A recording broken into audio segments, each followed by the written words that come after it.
Estamos no Setembro Amarelo e no Setembro Verde. O Setembro Amarelo ele é muito conhecido, vem sendo muito debatido e previne o suicídio. O Setembro Verde, infelizmente, é pouco conhecido.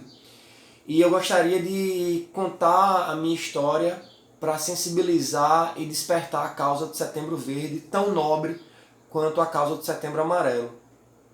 E a causa é a doação de órgãos. Hoje, dia 27 de setembro, é o Dia Nacional de Doação de Órgãos. Eu vou contar um pouco do meu caso, da minha história, para sensibilizar e para trazer o tema à tona e para que todos manifestem a vontade de doar órgãos no momento da sua morte. O meu caso é um pouco atípico, né? É uma doação entre vivos. Muitos aí que vão ver o vídeo não conhecem a história, muitos não me conhecem, né? E cerca de 4 anos atrás eu estava na casa de praia, na casa do meu sogro, e eu estava com meu filho de 4 meses, Benjamin. Eu estava na rede com ele, nunca esqueci desse dia. Ele estava ninando ele, tentando colocar ele para dar um cochilinho. Era de dia, sei lá, meio-dia, 11 horas, eu não lembro bem. E a madrasta, a boadrasta da minha esposa, ela comentou, né, que tinha recebido uma corrente do WhatsApp falando da necessidade de doação de fígado para o filho de amigos da família, né, o casal Sandra e Miguel. E que o filho deles, Mateus, estava com um problema e precisava de forma urgente de uma doação de fígado. Confesso que eu nem sabia que havia doação de fígado de vivo para vivo, então fiquei sabendo naquela hora. Mas naquele mesmo momento eu fiquei com a pulguinha atrás da orelha com relação à possibilidade de ser um doador. Um dos requisitos era que eu tivesse o mesmo tipo sanguíneo, que eu fosse compatível, e aí à noite eu fiquei calado, né? Aí à noite eu já conversei com a minha esposa sobre a possibilidade. Ela também manifestou interesse em doar, mas de forma mais racional. Como envolveria risco de vida, eu imaginei que seria melhor que eu doasse, né? A mãe acaba tendo um papel mais importante na formação, na criação do filho. E, bom, de forma bem racional, como eu estou dizendo, seria mais importante ela do que eu, caso acontecesse alguma coisa errada. E o nosso filho foi um grande sonho, né? Nós alimentamos durante muito tempo o sonho de ter um filho. Foi muito difícil, traumático pra gente, porque nós não conseguíamos. Então, quando o Benjamin chegou em nossas vidas, nós realizamos um sonho. E de repente eu ia arriscar minha vida e perder o melhor momento da minha vida, que foi o momento que ele chegou. E muita gente me perguntava, né, por que fazer tal ato, né? Muita gente me perguntou, na verdade, depois, porque naquela época eu não contei para quase ninguém. Eu fui contar para o meu pai já quase na véspera de eu viajar para fazer a cirurgia. E muitas vezes as pessoas me perguntam, mas por que você doou se você estava acabando de ser pai e tal, você arriscou sua vida? E a minha resposta é, existem muitos exemplos ruins na sociedade. E eu acho que a nossa sociedade precisa de bons exemplos. E eu busquei ser um bom exemplo. E eu busco ser um bom exemplo, como professor inclusive. Então eu decidi fazer a doação. Foi necessário fazer uma bateria de exames, várias pessoas se candidataram, pois foi muito legal. Acabou que algumas pessoas foram sendo eliminadas por compatibilidade, foram ressonâncias magnéticas, tomografias, raio-x, vários exames de sangue, até que todo o trâmite foi feito, né? Eu e um outro jovem chamado Alanderson fomos selecionados, nós viajamos para São Paulo para conversar com a equipe médica, e meio que em cima da risca já, em cima da hora já, tipo uma semana antes da cirurgia, lá em São Paulo eles acabaram me escolhendo para ser o doador. Eu lembro demais quando o médico, o Dr. Carneiro, que é um renome internacional, ele chegou e disse, eu tenho duas notícias para te dar, uma boa e uma ruim. A boa é que a sua saúde é de ferro, é impecável. A ruim é que você vai doar, que você vai ser o doador.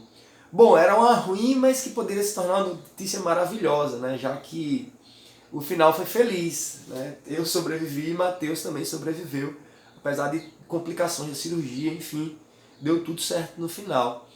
E engraçado é que no início, né, a história era que seria 1/3 do meu fígado, 1/3 da doação, né, do fígado. Quando eu conversei com o Dr. Carneiro, ele meio que deu a entender que seria metade do fígado. E na hora eu já fiquei, porra, metade, meu amigo. Metade já é sinistro, né? E até que eu fui conversar com um cara que ia me operar, né? O Carneiro era o... Infelizmente eu não lembro o nome do médico. E aí ele falou que seria 70% do fígado. E eu, porra, 70% não. 70% é mais difícil, né? Acho que vai ficar ruim pra mim. E aí eu, doutor, 70%, assim, tem certeza? Aí ele falou, olha, até 80% pode ser doado, retirado e você sobrevive. Mas, poxa, é surreal, né, você pensar nisso. Então, realmente, foi uma decisão muito difícil, pessoal. Não vou dizer que foi uma decisão fácil. O pós-operatório foi muito complicado, foi muito difícil. Eu voltei para Natal ainda, me despedi do pessoal, me despedi dos meus amigos, da minha família. E fui embora para lá, né? Estava decidido. Além da bateria de exames, há um acompanhamento com o psicólogo. Ele diz se você é apto ou não, né? Se você, aliás, eu digo para o psicólogo que eu estou decidido. Eu tenho que assinar um documento dizendo que é espontânea, que eu não estou sendo vendido, que eu não estou vendendo nada do tipo. E a cirurgia foi feita, o pós-operatório é muito difícil, não posso negar, não posso dizer que é uma maravilha. Cortou sua barriga, a cirurgia é em forma de J, pega o abdômen todo, e eu não posso dizer que a cirurgia é mil maravilhas, você vai para casa e é feliz para sempre. Hoje eu sou feliz para sempre, sim, mas naquele momento foi muito difícil, muito complicado, é muita dor.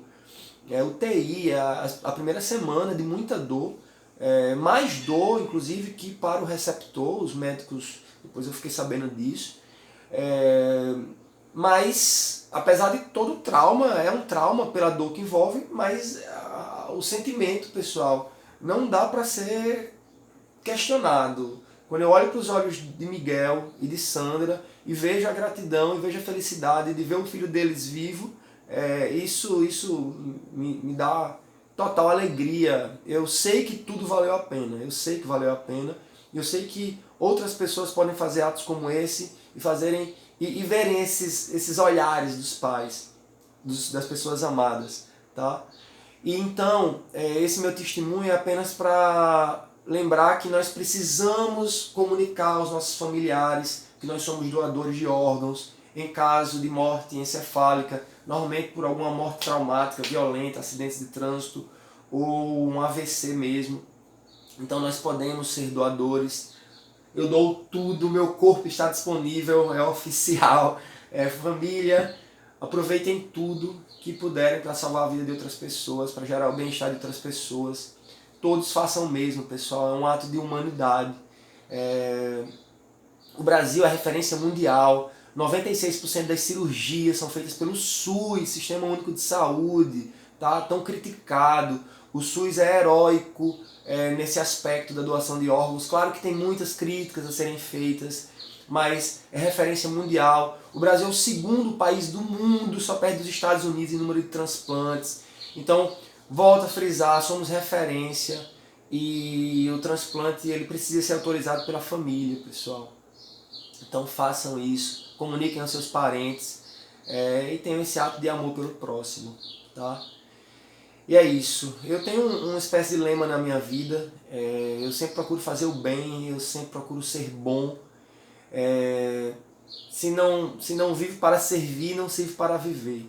E eu espero que vocês possam pegar um pouco dessa ideia e dessa corrente do bem, tá bom? Então doe órgãos, doe vida.